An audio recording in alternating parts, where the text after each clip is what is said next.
Hello everyone, welcome my YouTube channel voice of Nilofar. तो चलिए आज की कहानी शुरू करते हैं। अम्मा जी, आप फिक्र मत करो, अपने ससुराल की इज्जत हम रख लेंगे। कड़ाके की ठंड पड़ रही थी और सुबह के 7 बज रहे थे।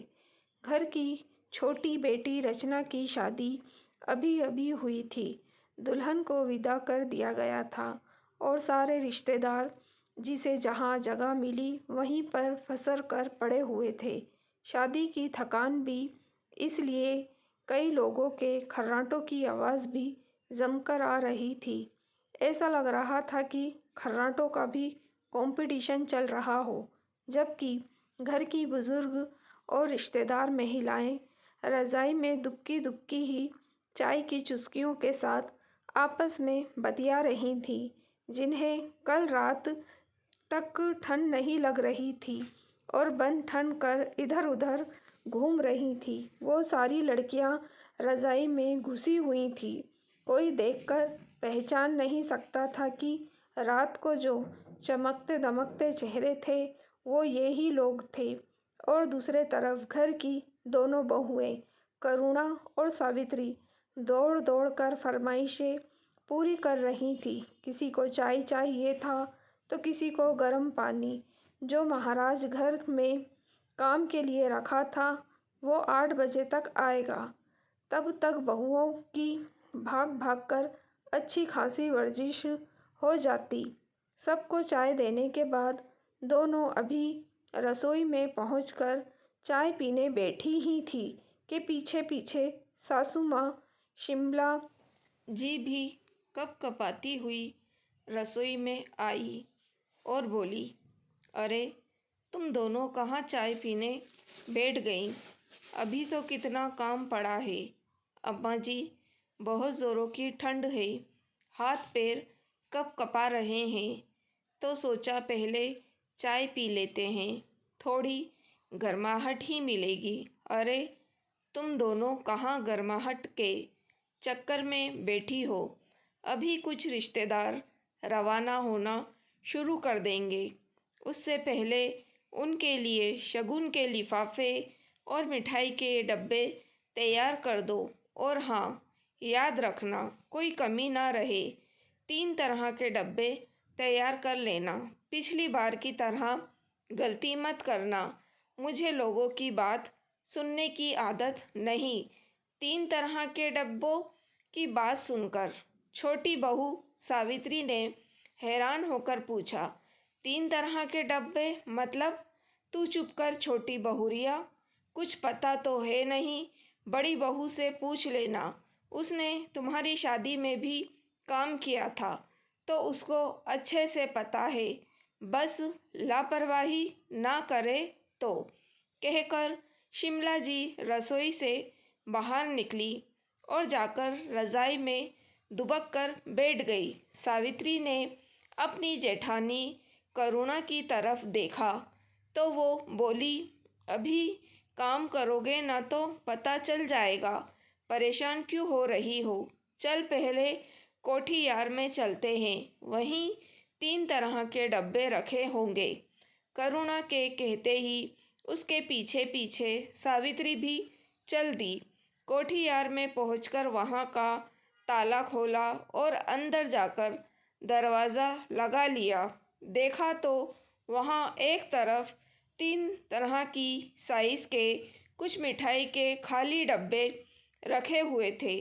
करुणा ने सावित्री से कहा, अरे सावित्री, उधर दरी बिछा दे, तब तक मैं लड्डू की ट्रे और मठरी का बर्तन लेकर आती हूँ। जब तक सावित्री ने दरी बिछाई तब तक करुणा लड्डू और मठरी के बर्तन को लेकर आई। सावित्री बड़े ही उत्साह के साथ करुणा के पास आकर बैठ गई और बोली, जीजी मुझे भी तो बताओ कैसे क्या करना है। अरे बताती हूँ, फिक्र मत कर।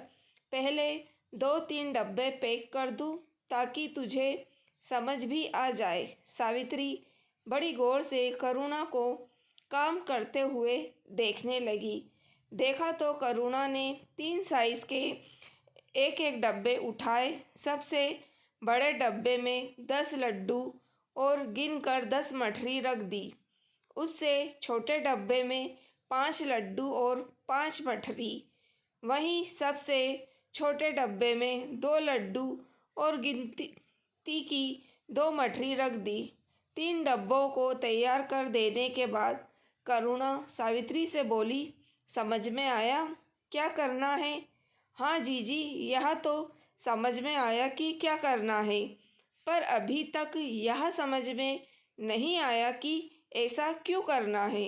ये डब्बे तो हलवाई से कहकर भी तो पैक कराए जा सकते थे। अरे मेरी भोली देवरानी, हलवाई से कराए जा सकते हैं, पर थोड़ा सा पैसा बचाने के चक्कर में अम्मा जी कराती नहीं। हाँ, यह बात तो सही है।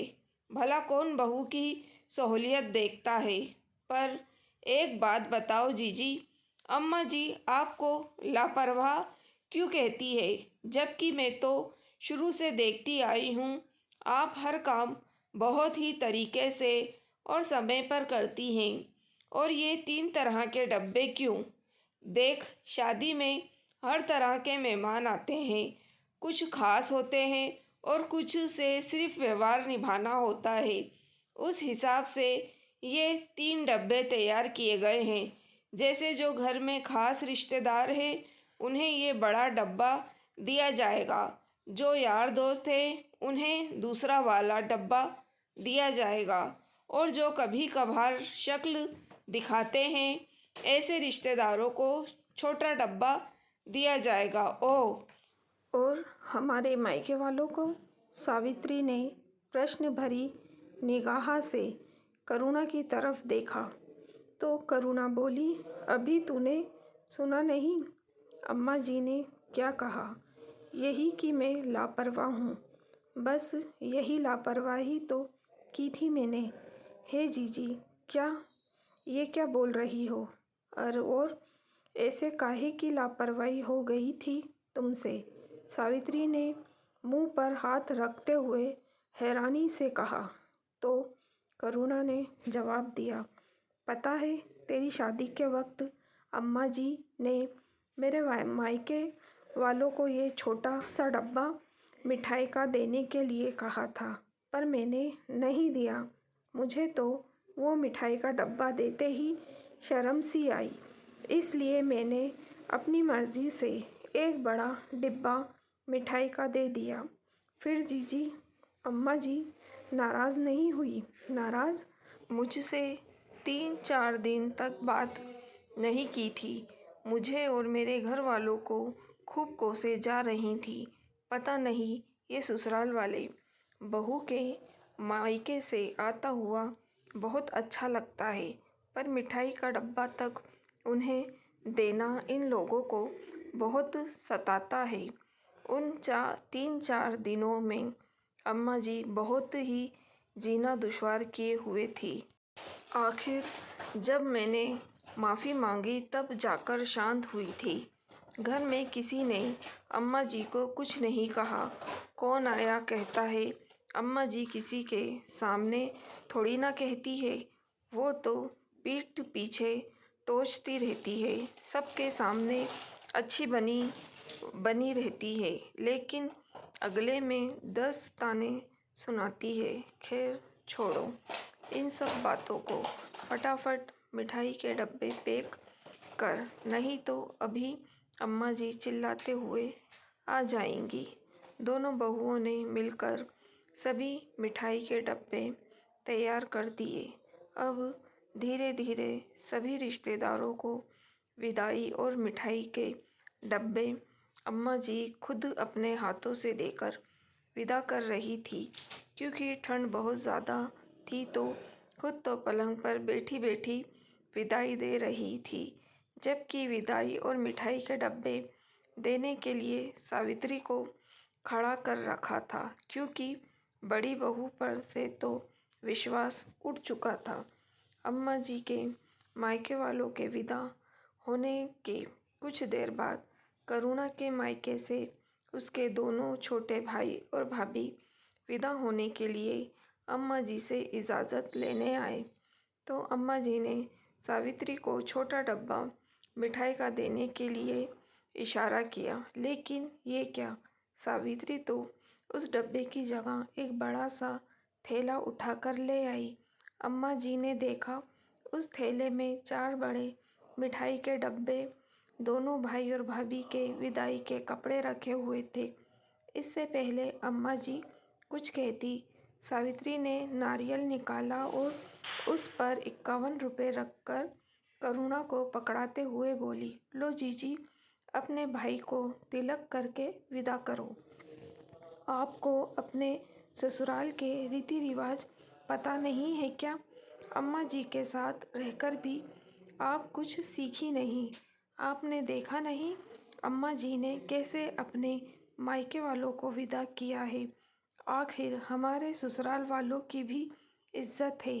अम्मा जी गुस्से से सावित्री को घूरे जा रही थी, पर अभी तो और रिश्तेदार बैठे थे, उनके आगे वो कुछ कह ना पाई। करुणा अभी भी हैरानी से सावित्री की तरफ देख रही थी और सावित्री थी कि खुद की पीठ थपथपाते हुए बोले जा रही थी, अम्मा जी आप फिक्र ना करो। जीजी आपने रीति रिवाज भूल गई हो तो क्या, मैं अपने ससुराल की इज्जत संभाल के रखूँगी। मैं अपने ससुराल वालों की नाक किसी के सामने कटने नहीं दूँगी। और जीजी आप क्या देख रही हो, जल्दी करो, और भी काम है। इतने में ससुर जी भी बोले, अरे बड़ी बहू, अब जल्दी अपने भाई भाभी को विदा करो, उनकी भी ट्रेन का वक्त हो गया है। ससुर जी की बात सुनकर करुणा ने तिलक कर अपने दोनों भाइयों को भाभी को विदा किया। अम्मा जी कुछ कह नहीं पाई, आखिर कहती कैसे, यहाँ तो छोटी बहू खुद अपनी पीठ थपथपा रही थी। साथ ही ससुर जी भी छोटी बहू की समझदारी के कायल हो गए थे। अम्मा जी ने के नाक पर गुस्सा 3-4 दिन तक ज़रूर रहा और मन ही मन कुड़ी रही थी कि कहाँ छोटी बहू से काम करवा लिया।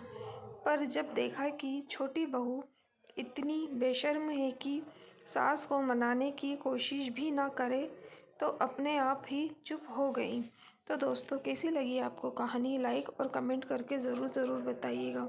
मेरे वीडियो को शेयर करना ना भूलिएगा। मेरे चैनल वॉइस ऑफ नीलोफर को भी सब्सक्राइब ज़रूर कीजिएगा। Thank you for watching.